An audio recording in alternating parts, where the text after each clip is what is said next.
Eu quero, queridos, nesta noite meditar com você, em continuidade ao que estamos vendo em alguns domingos à noite, em Lucas, capítulo 19, e eu farei a leitura dos versículos 11 a 27. Lucas 19, de 11 a 27. Abra sua Bíblia comigo, e aqueles irmãos que estão em casa também, como nós sempre temos falado, você possa também abrir a palavra do Senhor, junto com a sua família, ler a palavra do Senhor. É um momento de culto ao nosso Deus. Você que ainda não pode estar aqui presente conosco, mas com certeza, aí mesmo na sua casa, pode ser um culto ao Senhor verdadeiro, em espírito e em verdade. Lucas 19, de 11 a 27. Eu farei a leitura desta parábola, que é um pouquinho extensa, mas eu quero que os irmãos estejam prestando bastante atenção em tudo que Jesus está nos ensinando. A parábola das 10 minas. Ouvindo eles estas coisas, que coisas? O versículo número 10, versículo 9, os anteriores aí, Jesus propôs uma parábola, visto estar perto de Jerusalém, e lhes parecer que o reino de Deus havia de manifestar-se imediatamente. Então disse: certo homem nobre partiu para uma terra distante, com o fim de tomar posse de um reino e voltar. Chamou 10 servos seus, confiou-lhes 10 minas e disse-lhes: negociai até que eu volte. Mas os seus concidadãos o odiavam e enviaram após ele uma embaixada, dizendo: não queremos que este reine sobre nós. Quando ele voltou, depois de haver tomado posse do reino, mandou chamar os servos a quem dera o dinheiro, a fim de saber que negócio cada um teria conseguido. Compareceu o primeiro e disse: Senhor, a tua mina rendeu 10. Respondeu-lhe o Senhor: muito bem, servo bom, porque foste fiel no pouco, terás autoridade sobre 10 cidades. Veio o segundo, dizendo: Senhor, a tua mina rendeu 5. A este disse: terás autoridade sobre 5 cidades. Veio então outro, dizendo: eis aqui, Senhor, a tua mina, que eu guardei embrulhada num lenço, pois tive medo de ti, que és homem rigoroso, tiras o que não puseste e ceifas o que não semeaste. Respondeu-lhe: servo mau, por tua própria boca te condenarei. Sabias que eu sou homem rigoroso, que tiro o que não pus e ceifo o que não semeei? Por que não puseste o meu dinheiro no banco? E então na minha vinda o receberia com juros. E disse aos que o assistiam: tirai-lhe a mina e dai-a ao que tem 10. Eles ponderaram: Senhor, ele já tem 10. Pois eu vos declaro, a todo que tem, dar-se-lhe-á, mas ao que não tem, o que tem lhe será tirado. Quanto, porém, a estes meus inimigos, que não quiseram que eu reinasse sobre eles, trazei-os aqui e executai-os na minha presença. Vamos orar. Senhor, fale aos nossos corações nesta noite, que seja o teu Espírito, mover do teu Espírito neste lugar, em nosso coração, em cada um daqueles que estão participando conosco deste culto, servindo ao Senhor com alegria. Fale conosco, em nome de Jesus. Amém, Senhor. Queridos, aqui nós estamos vendo uma das grandes parábolas que Jesus Cristo já contou. No início fala que, ouvindo eles estas coisas, nós poderíamos correr um pouquinho atrás, no capítulo de número 18, versículos 31 a 34, onde Jesus Cristo fala sobre a sua partida, a sua ida, a sua ascensão e a sua, é claro, a sua ressurreição, a sua ascensão, enfim. Só que os discípulos não entendiam o que Jesus Cristo estava lhes ensinando. Jesus Cristo faz aqui 2 curas, as quais nós já vimos: a cura de um cego, e a cura, e eu também, na verdade, a conversão, de Zaqueu. Ele cura um cego e ele cura um publicano chamado Zaqueu. O pessoal estava caminhando para Jerusalém, entende? Eles estavam seguindo, caminho afora, porque era chegada a festa da Páscoa. Então havia uma multidão que estava indo para Jerusalém por causa da festa da Páscoa, e dentro dessa multidão haviam pessoas que estavam caminhando com Jesus, ao lado de Jesus, seguindo a Jesus, porque de acordo com o que eles ouviram do próprio Jesus, esse Jesus iria manifestar o seu reino. O que significa isso? Jesus iria chegar em Jerusalém, iria tomar o reino das mãos dos romanos, iria ser um grande conquistador, iria agora libertar todo aquele povo da escravidão dos romanos. Então haveria um reino muito grande, um reino ali descrito por Jesus.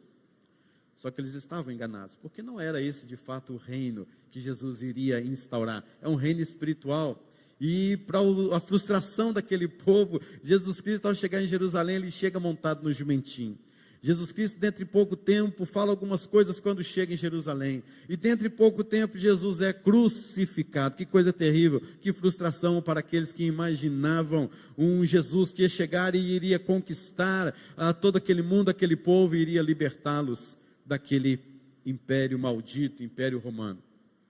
Queridos, enquanto Jesus caminhava então, quando ele lhes havia ensinado sobre todas estas coisas que lhe aconteceria, as pessoas não estavam entendendo muito ainda, e Jesus Cristo, após a conversão de Zaqueu e tendo dito que o Filho do Homem veio buscar e salvar o perdido, eles interpretaram este texto, esta palavra de Jesus, como sendo então essa libertação do povo dos judeus das mãos dos romanos. Mas Jesus Cristo então lhes propôs uma parábola, visto estar perto de Jerusalém, festa da Páscoa chegando, e eles estavam imaginando que o reino de Deus iria manifestar-se. Queridos, o que vemos aqui é uma parábola, mas atrás desta parábola há um contexto histórico. O que aconteceu na verdade com o povo, os judeus, para que Jesus então contasse essa parábola? Era o ano 4 antes de Cristo. Herodes havia falecido, havia morrido. Houve um festejo na festa da Páscoa no pátio do templo, pouco tempo depois. No testamento de Herodes havia escrito que Arquelau, que inclusive está na Bíblia esse nome, Arquelau iria então ser o grande rei. Mas o reino de Arquelau só seria aprovado se César, o grande imperador César, o aprovasse e desse posse então deste seu reino. Só que pouco tempo antes de Arquelau ir para Roma tomar posse, o que acontece, queridos, é que uma discussão no pátio do templo em Jerusalém fez com que 3.000 judeus fossem mortos pelos soldados de Arquelau. Foi uma briga por questões políticas. Alguns queriam que Arquelau reinassem, outros não queriam que Arquelau reinassem. Mas Arquelau tinha pressa e diante daquelas discussões, diante daquela briga e morte, ele foi assim mesmo para Roma, ele tinha pressa. 50 deputados judeus pleitearam a causa lá em Roma, dizendo: nós não queremos que Arquelau reine sobre nós. Quando eles chegaram com esta causa em Roma, mais de 8.000 judeus que estavam em Roma também ajuntaram a esses 50 deputados, dizendo: nós não queremos que Arquelau reine em Jerusalém, em Judeia, em Samaria e outros lugares mais. Então, queridos, o que nós vemos aqui é que eles entraram com um processo pleiteando que Arquelau não fosse rei, mas que ele fosse, talvez, quem sabe, entregue a um dos governadores todo este reino, mas não Arquelau, esse de jeito nenhum, não queremos que este reine sobre nós. Mas quando Arquelau voltou para tomar posse então da sua província, ele conseguiu efetivar a sua posse perante César. Quando ele volta, ele agora manda chamar alguns. Ele começa assim: cadê o sacerdote Jeoazar? Era o nome do sacerdote no ano 4 antes de Cristo. Jeoazar entra e manda expulsar Jeoazar e manda matá-lo e executar. Onde estão aqueles mais que me traíram? Ele manda prender alguns. Onde estão mais aqueles outros que assim fizerem? Ele manda executar mais alguns outros.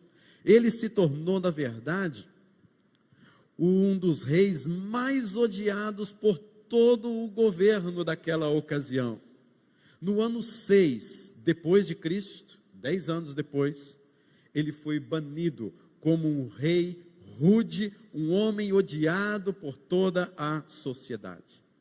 Quando a gente vê então a parábola das 10 minas, próximo também à festa da Páscoa, como foi em 4 depois de Cristo, chegando em Jerusalém, Jesus Cristo então propôs esta parábola dizendo: certo homem nobre partiu para uma terra distante com o fim de tomar posse de um reino e voltar.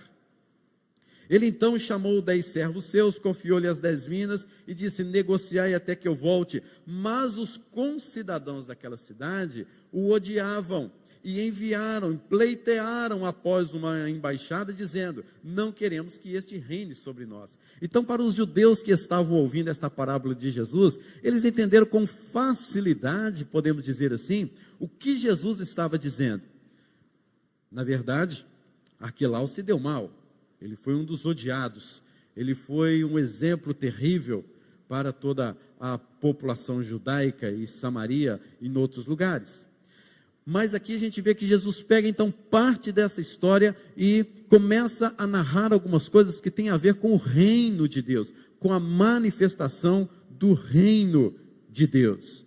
Jesus Cristo então fala que um certo homem nobre, que no caso aqui seria ele mesmo, o próprio Cristo, partiu para uma terra distante com o fim de tomar posse de um reino e voltar. O que estamos vendo aqui é o fato de Jesus Cristo ter vindo à terra, ter se encarnado, ele morreu, ressuscitou, e o fato dele ter sido elevado às alturas, ele iria então tomar posse de um reino. Que reino é esse? O reino de Deus, aqui nesta terra, e de fato ele assentou-se à direita de Deus Pai Todo-Poderoso, e antes de ele ir, ele disse: toda autoridade me foi dada no céu e na terra. Então Jesus Cristo ele foi até os céus para sentar-se à direita de Deus Pai, para tomar posse do reino, para assentar à direita do trono de Deus. Só que o texto fala que ele chamou 10 servos seus e confiou-lhe 10 minas e disse: negociai até que eu volte. Então, alguns não queriam que esse Jesus, que esse Deus reinasse. Não é assim até hoje? Há pessoas que não querem que Jesus Cristo reine em suas vidas, até o dia de hoje. Então, quando ele volta, aqui nós estamos agora então falando da segunda vinda de Cristo. Jesus Cristo volta, ou estamos falando também do dia do juízo final, que é este mesmo dia. E então ele volta e ele agora chama os seus 10 servos e: olha, cadê a mina que eu te dei? Cadê o valor, o dinheiro que eu te dei? Eles então prestam contas, um faz uma bagunça e não faz absolutamente nada com aquela mina, com aquele dinheiro, ele tem o seu castigo definido. Este nobre senhor, ele pega aquilo que aquele moço tinha e dá para aquele que já tinha ainda mais, e ele disse: quanto porém a estes inimigos que não quiseram que eu reinasse sobre ele, versículo de número 14, junto com o versículo 27, trazei-os aqui e executai-os na minha presença, o juízo final. É dura essa parábola, é difícil essa parábola, não de entendê-la praticamente, mas de ver a realidade que nós estamos vivendo com relação à manifestação do reino de Deus nas nossas vidas. Quais são então as verdades que vemos aqui nesta parábola quanto à manifestação do reino de Deus? Você já orou dizendo assim: venha o teu reino? Já orou assim? Quem que ensinou essa oração para você? Foi o próprio Jesus, não foi? Oração do Pai Nosso, Lucas 6, Mateus 6. O que significa isso? Você sabe? Você sabe o que você está suplicando a Deus quando você diz: Senhor, venha o teu reino, seja feita a tua vontade? Você sabe o que significa isso? Jesus está explicando aqui o que é a manifestação do seu reino. Quando nós oramos: venha o teu reino, é disso aqui que estamos falando. Quais são então essas verdades quanto à manifestação do reino de Deus? Primeiro lugar, queridos, está aí no versículo de número 12. Certo homem nobre partiu para uma terra distante com o fim de tomar posse de um reino e voltar. Quem toma posse de um reino, queridos, é alguém soberano. Esta é a primeira verdade que vemos quanto à manifestação do reino de Deus em nossa vida, em nossa terra, que Jesus é soberano, Deus é soberano. Há um reino, e se há um reino, há um rei, e este rei é o Senhor. Ele conduz, ele controla, ele é soberano sobre todas as coisas. Jesus morreu na cruz, ressuscitou, foi em ascensão ao céu, assentou-se à direita de Deus, recebeu todo o poder e domínio sobre todas as coisas, e de lá mesmo ele há de vir, voltar para julgar os vivos e para julgar os mortos. Jesus é dono de tudo quanto existe, queridos. Abraham Kuyper, um estadista holandês, neocalvinista, um homem de Deus, que agiu ali na Holanda, ele certa vez disse: não há 1 centímetro neste mundo acerca do qual Jesus não possa dizer, é meu. Tudo pertence a Deus, cada centímetro deste mundo, cada milímetro deste mundo pertence ao Rei dos Reis, ao Senhor dos Senhores, e toda a história e toda a circunstância, seja ela em meio à pandemia, seja ela a cura, seja ela de paz, seja ela de guerra, tudo pertence ao Senhor e estará absolutamente no controle desse rei, desse homem nobre que foi para tomar posse de um reino. Na Galileia, querido, Jesus Cristo disse: toda autoridade me foi dada no céu e na terra. Então, querido, creia que na sua vida nada acontece por acaso. Nada na sua vida acontece por acaso. A sua vida não está entregue ao acaso da jornada, da caminhada nesta vida. Se você perdeu o emprego, você acha que Jesus, que Deus, o soberano, havia perdido o controle? Se você ficou doente, se alguém da sua casa ficou doente nesses tempos de terríveis aflições, você acha que Jesus perdeu o controle de toda a situação? Se alguém que morreu por conta dessa crise, dessas doenças ou outras enfermidades, você continua pensando que Deus perdeu o controle de tudo isso? Ele continua absolutamente reinando sobre nós. Nada na minha vida acontece por acaso. As crises de relacionamento, talvez você é desprezado por uma pessoa que você ama. Talvez, querido, você pensa que alguma coisa ali parece que não está de acordo com os planos de Deus, mas, queridos, Deus está soberanamente controlando a minha história, a sua história, a história da igreja. Ele tomou posse do seu reino, Ele é soberano, Ele vai voltar. Por isso não desespere o seu coração, não inquiete o seu coração, acalme-se no Senhor, aquieta-se nos braços do Pai que é todo poderoso. Aquietai-vos e sabei que eu sou Deus, sou exaltado entre as nações, sou exaltado na terra. Nesta vida, Deus está ensinando você então a confiar nele. É um aprendizado, como vimos hoje pela manhã. É um aprendizado, é o dia a dia, é uma caminhada.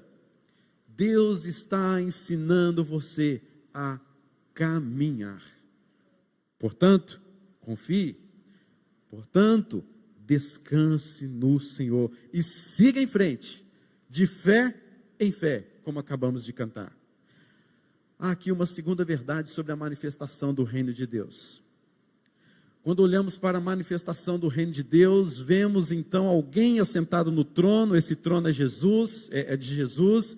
Vemos então que este Senhor, Ele é generoso. Vemos agora o versículo número 13, nos diz: Ele chamou 10 servos seus, confiou-lhes, olha só para você ver, confiou-lhes 10 minas e disse: negociai até que eu volte.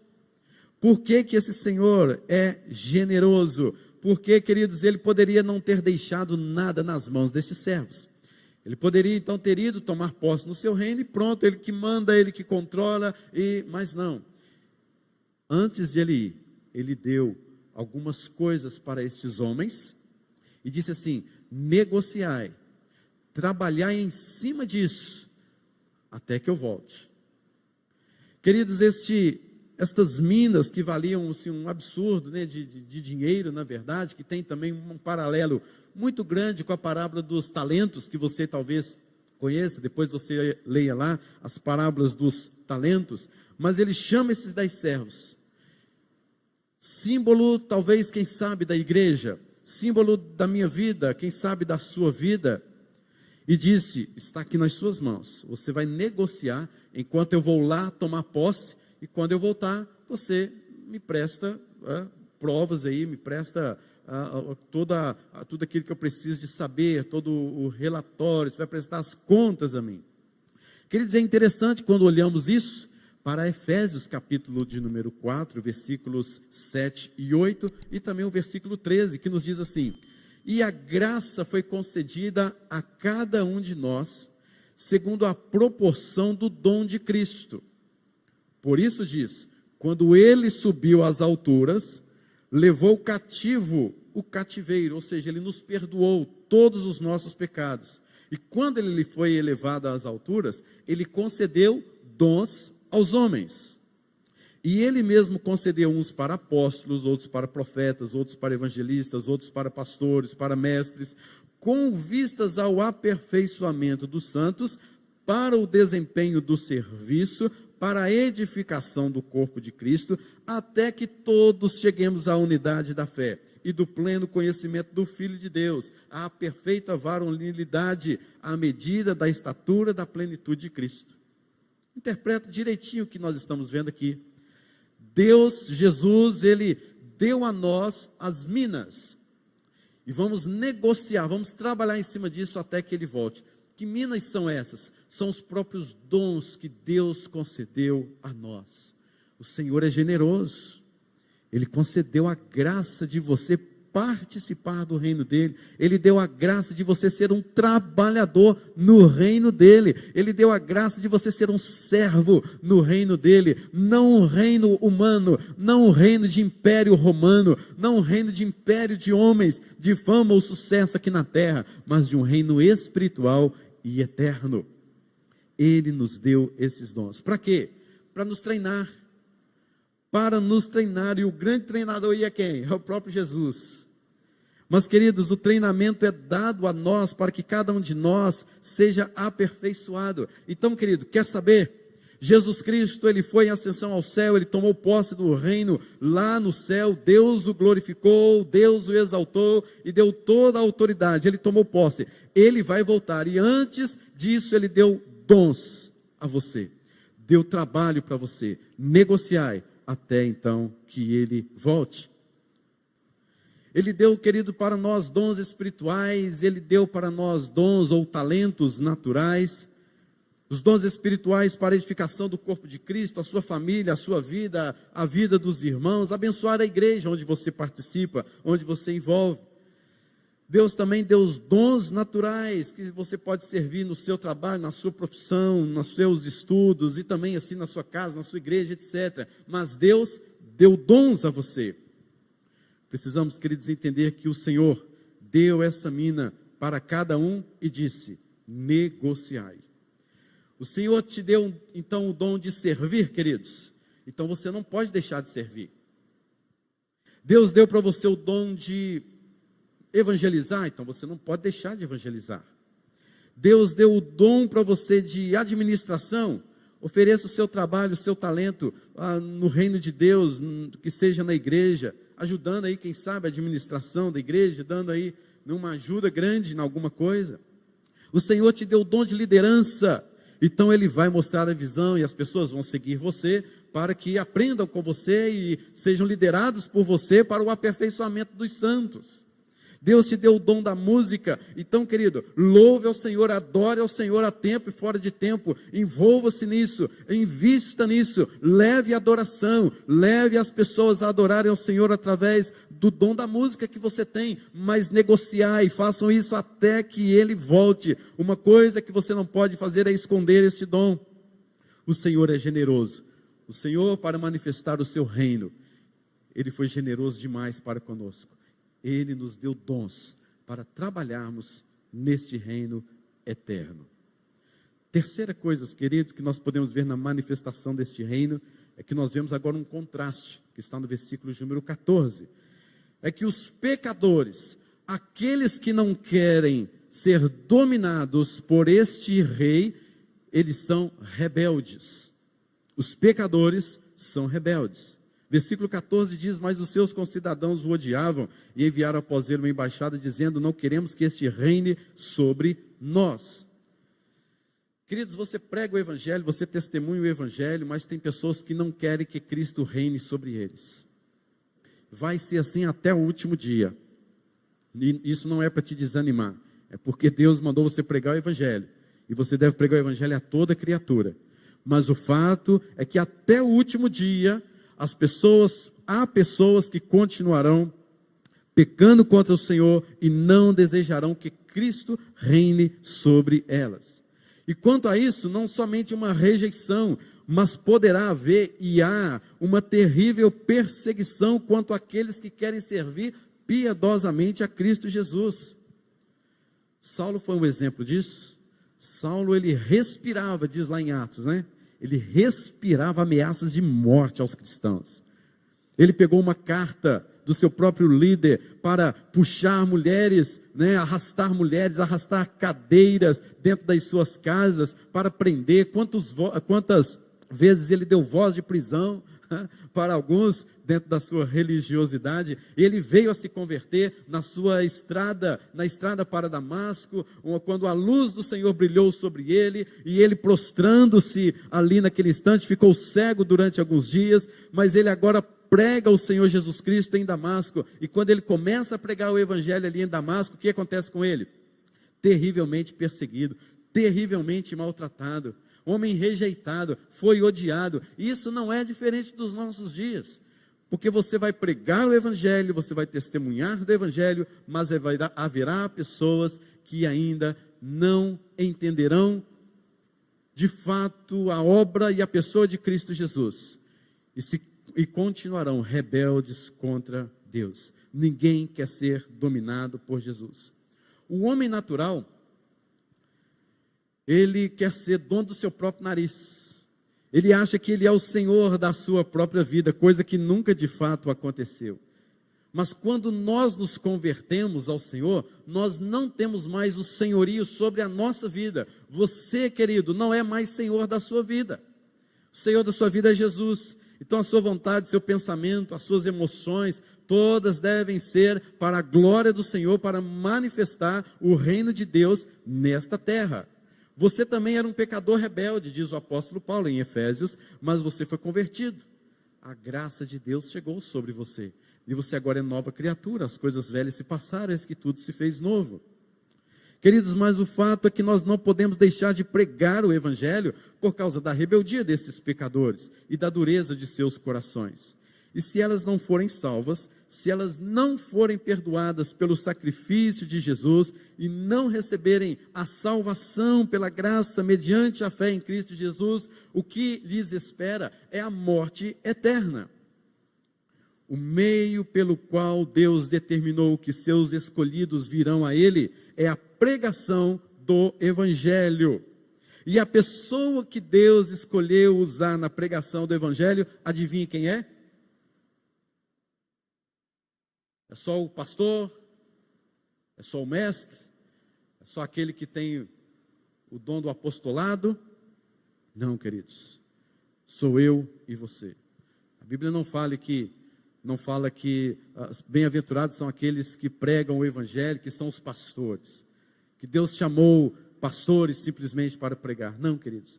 Os pregadores do Evangelho são cada um de nós. Sou eu, é você, somos todos nós.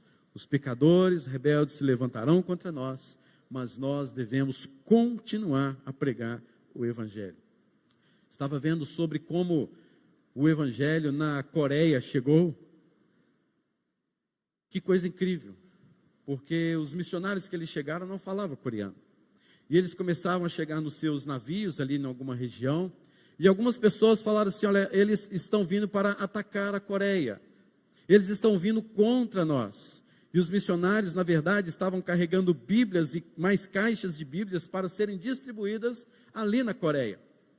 E quando, queridos, eles chegaram com aquelas Bíblias, havia já homens armados que davam tiros naqueles missionários, naquele povo que foi enviado. E eles, querido, pegavam a Bíblia e na hora que iam entregar aqueles soldados, ele pegava aquela Bíblia, jogava no chão e atirava no missionário. Vinha outro, entregava a Bíblia e aquele homem pegava a Bíblia, jogava no chão e atirava nos missionários. Vários homens matando os missionários que estavam chegando na Coreia. E a Bíblia, foi assim que a Bíblia entrou na Coreia do Sul. Hoje uma das maiores igrejas, se não a maior igreja, está na Coreia do Sul. Porque foi assim que começou o Evangelho. E como Tertuliano disse, um dos nossos pais da igreja, o sangue dos mártires é a semente do Evangelho, é a semente da igreja. Porque houve mortes para que nós tivéssemos hoje a pregação do Evangelho, porque alguém pegou as suas minas e negociou essas minas, e custe o que custar, mas eles negociaram esta mina dentro do reino de Deus. Quarto lugar, queridos, haverá um acerto de contas, versículo de número 15. Então aquele certo homem nobre voltou, depois de haver tomado posse do reino, mandou chamar os servos a quem dera o dinheiro, a fim de saber que negócio cada um teria conseguido. O que vemos aqui, meus amados, é exatamente um acerto de contas dentro da manifestação do reino de Deus. Venha o teu reino. Você já orou assim, tem certeza. E quando você ora, venha o teu reino, você está dizendo, Senhor, venha que nós precisamos de acertar as contas. Porque isso faz parte da manifestação do reino de Deus que você tanto clama. Haverá um acerto de contas. Ele foi, mas ele voltará. Ele vai chamar todos em seu tribunal.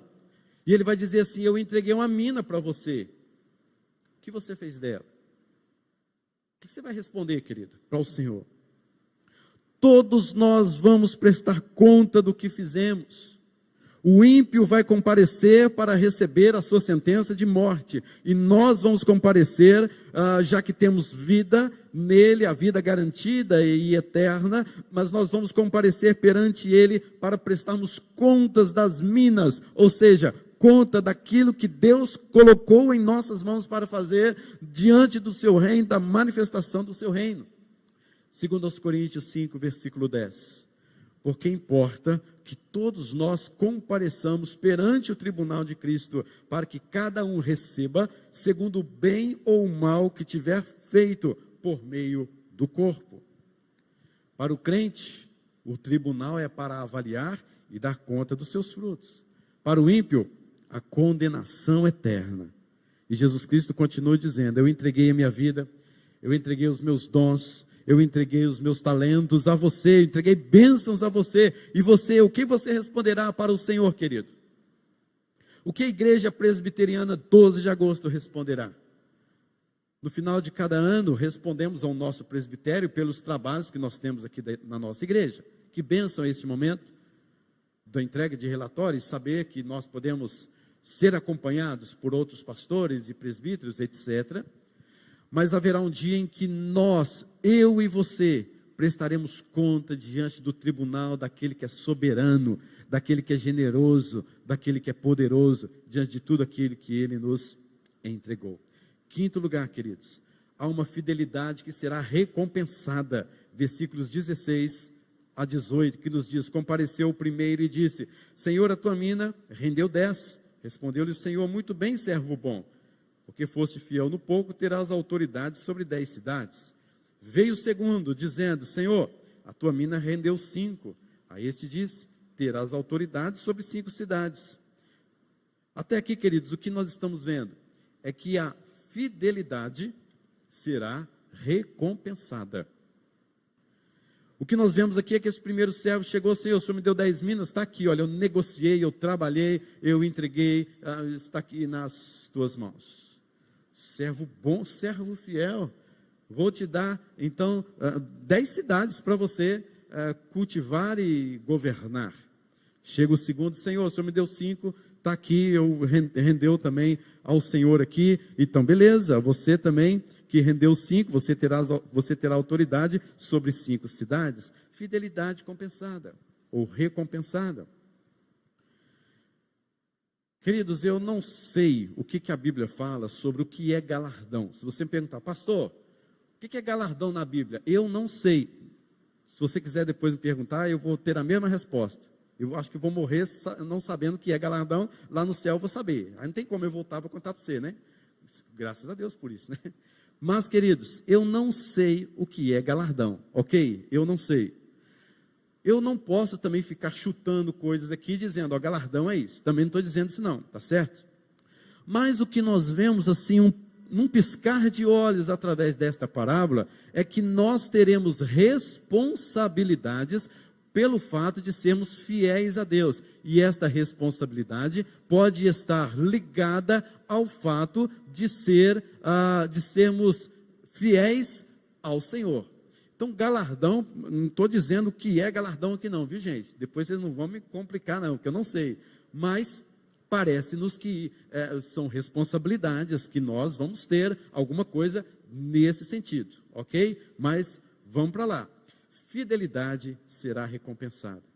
Queridos, nós temos que exercitar os nossos dons e assim negociando estes dons, possamos ver a multiplicação destas minas, desses dons em nossas vidas. Então, queridos, está na hora de você pegar aquilo que recebeu do Senhor e praticar. A sua motivação no reino de Deus, no trabalho do reino de Deus, não pode ser de jeito nenhum movida pelo elogio, movido por tapinhas nas costas, movidas, queridos, por homenagens. A sua vida aqui na terra, a sua vida no reino de Deus, o exercício do seu dom deve ser feito, deve ser realizado para a glória do Senhor, porque você é um homem, uma mulher fiel a Deus. Porque, queridos, tem muitas pessoas que contam com isso, sabia? Eu já tive casos aí de pessoas que, pastor, olha, eu não vou fazer isso mais na igreja, eu tenho esse dom, esse outro, mas eu não vou fazer. Por quê?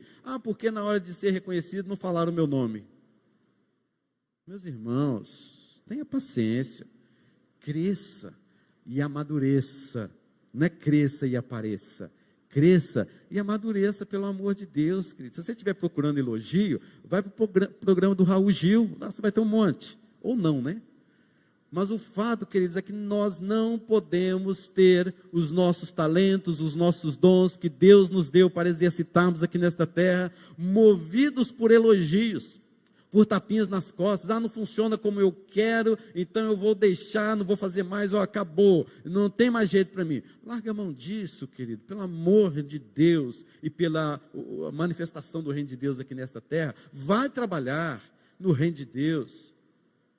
Vai exercitar o seu dom de acordo com o que Jesus Cristo deu a você, e não fique aí tentando ser mobilizado de algum elogio, só se alguém me falar, porque o meu dom é assim, desse jeito. Fidelidade, querido, será recompensada, e é o Senhor quem vai te recompensar, e não é, ou não são os homens.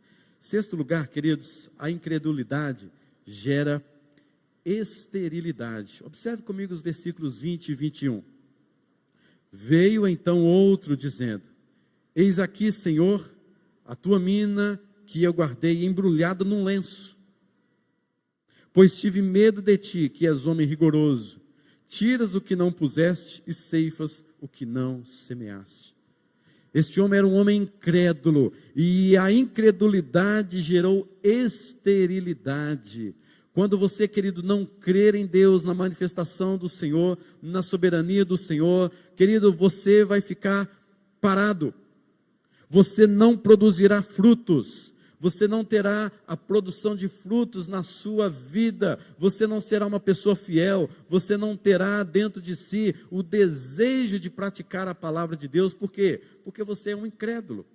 Você não está amando a palavra de Deus. Agora veja só, esse sujeito que nós vemos aqui no versículo 20 e 21, parece que é um homem bem precavido, né? Porque fala assim: vou fazer o seguinte, esse homem é muito rigoroso, então eu vou guardar num lenço, porque quando ele voltar, Senhor, está aqui do jeito que o Senhor me entregou,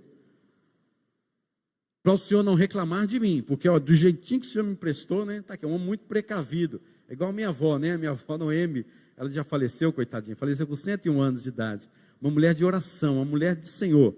Até hoje eu não conheço pessoas que oravam tanto como a avó Noemi, por nós, os netos, pelos filhos, pelos bisnetos e tataranetos dela. A avó Noemi faleceu. Mas quando ela estava lá em casa, a gente tinha que pegar o ônibus para ir para uma outra cidade, para ir para casa de um primo, do sobrinho, do tio e tudo mais. O ônibus passava lá às 6h30 da manhã, então 5h30 da manhã já estávamos em frente ao ponto de ônibus. Quantas vezes isso aconteceu quando a gente ia pegar o trem para Vila Calixto, Resplendor, Baixo Guandu, né? Saudade daquela terra. E o trem saía 7h da manhã. A minha avó nos acordava pela madrugada, já indo pelas 3h, 3h30 da manhã, e vamos para a estação. Chegava na estação de trem, 6h da manhã, avó, o trem sai às 7h. Mas meu filho, é melhor estar aqui do que a gente estar lá. Vai, vai, eu sei que é, né? Mas não precisa de tanta precaução assim. É como este homem, que está também assim, sabe? Olha, na hora que ele chegar, vai estar bonitinho, bem feitinho, no horário certo, ele chega, eu entrego para ele e pronto. Não é isso, queridos, que Deus quer, porque esse homem foi um incrédulo. Ele não conhecia de fato o seu Senhor, ainda mais dizendo: tive medo, porque és homem rigoroso, tiras o que não puseste, ceifas o que não semeaste. Este homem está chamando este Senhor de quê? Quem é, querido, que tira onde não pôs e ceifa o que não semeou? É um ladrão, uma pessoa desconfiada, uma pessoa que não merece confiança. É isso que esse homem está falando e narrando por causa da sua incredulidade.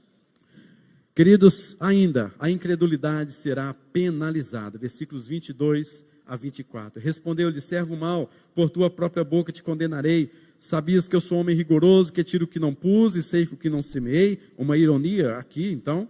Por que não puseste o meu dinheiro pelo menos no banco? E então, na minha vida, eu receberia com juros. Por que você não fez o mínimo que poderia ser feito?